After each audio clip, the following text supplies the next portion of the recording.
is frustrated with AEW, just like Andrade, and just like Thunder Rosa, and just like MJF, I think, and just like... Hey, stay connected. Follow Pro Wrestling Bits. AEW's honeymoon period is just about over, and if that's the case, there are a handful of talented AEW stars who are jealous of that honeymoon period for even having an opportunity to be so over.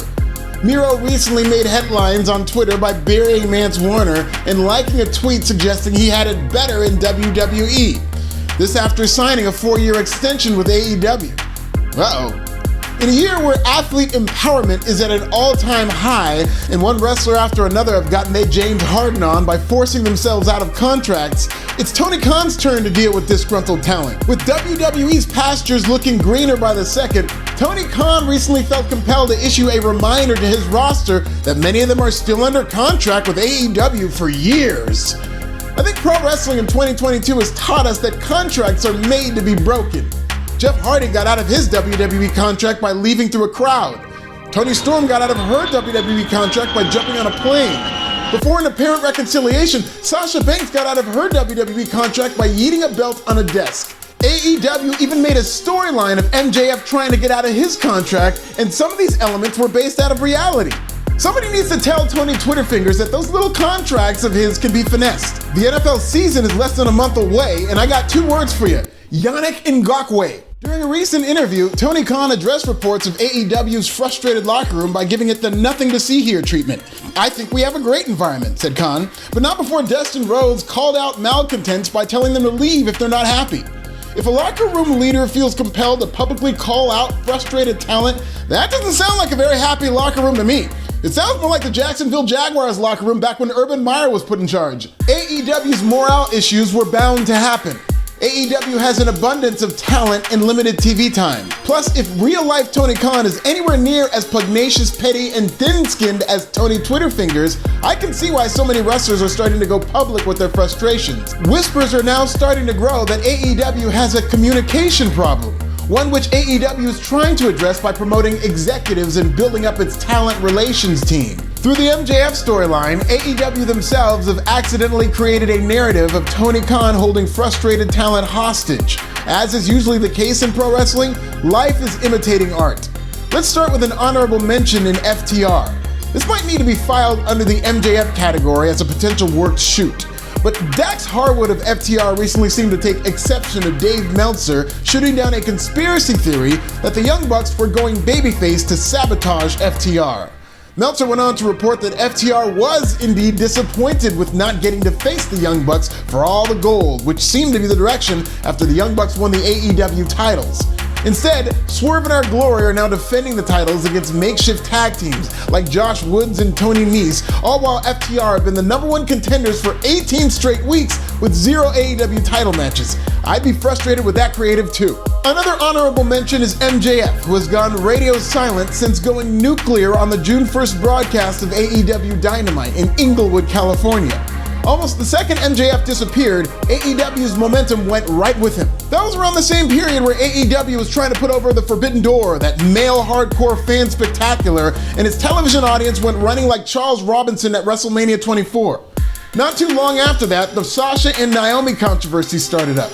Despite AEW trying to create buzz by using this worked shoot MJF storyline, the opposite happened, especially after MJF disappeared. With WWE firmly in control of the clout wars in the Triple H era, MJF can't come back soon enough.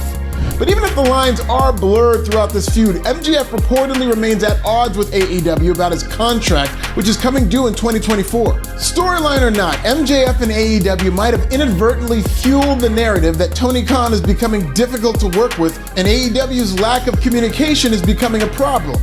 Now let's get to this gangster shit. Number 5 is Brian Cage, who has seldom been seen on AEW television over the past year. His last involvement of any sorts with AEW was during the Jericho Cruise back in October of 2021, which is around the same time he was last on television during an episode of Rampage. The month prior, Cage's wife, Melissa Santos, criticized AEW for misusing her husband. Quote, "Cage is, to me, lost in the shuffle right now in AEW. He and Powerhouse Hobbs could be an excellent tag team, and Cage, in his own right, is a top guy in every sense of the word," end quote. At a virtual signing, Cage supported the tweet and even admitted to being in a hole with AEW stemming from the tweet. Cage said there's not a whole lot he can do in AEW, citing a lack of opportunities. Next up is Andrade.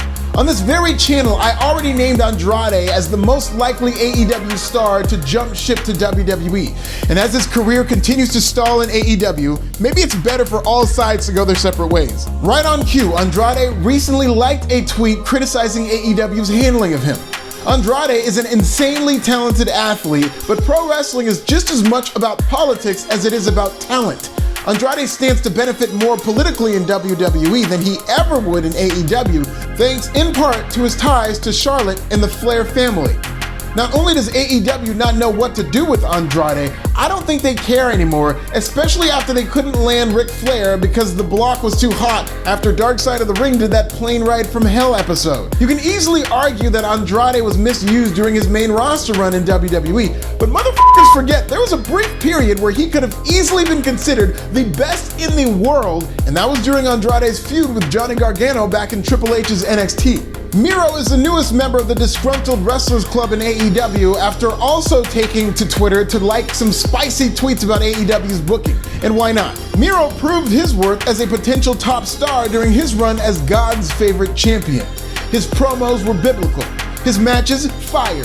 Miro went from piping hot to freezing cold almost overnight, and now he finds himself languishing in a feud with fellow underutilized talent in the House of Black.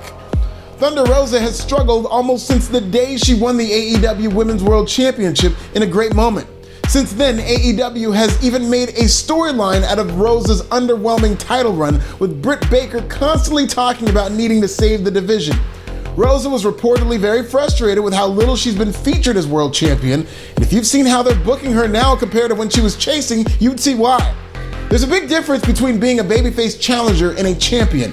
AEW did a decent job with Thunder Rosa when she was the former, but they've dropped the ball with Thunder Rosa since she became a champion. The limited promo time, lack of direction, and paper-thin storytelling for her feuds have all undermined her title run. And the most frustrated wrestler in AEW is Jonathan Gresham. I'm paraphrasing here, but Jonathan Gresham's last conversation with Tony Khan went a little something along the lines of, "Nigga, this bullshit. I'm sick and tired of this shit. You ever read the motherfucking PWI Top 20, nigga?" Jonathan Gresham is so frustrated with Tony Khan, he wants out of two companies. After a surprisingly quick ROH Championship match against Claudio Castagnoli, Gresham lost the ROH title in the first match of Death Before Dishonor. Then he threw up the deuces and quit AEW and ROH at the same damn time. Gresham remains under contract with AEW, and this could be the beginning of a long, drawn-out feud as a former ROH champion plans his next move, hopefully with NXT or even with Terminus. Will Tony Khan be able to placate all these egos? Is AEW too small for so much talent? Tell me in the comments!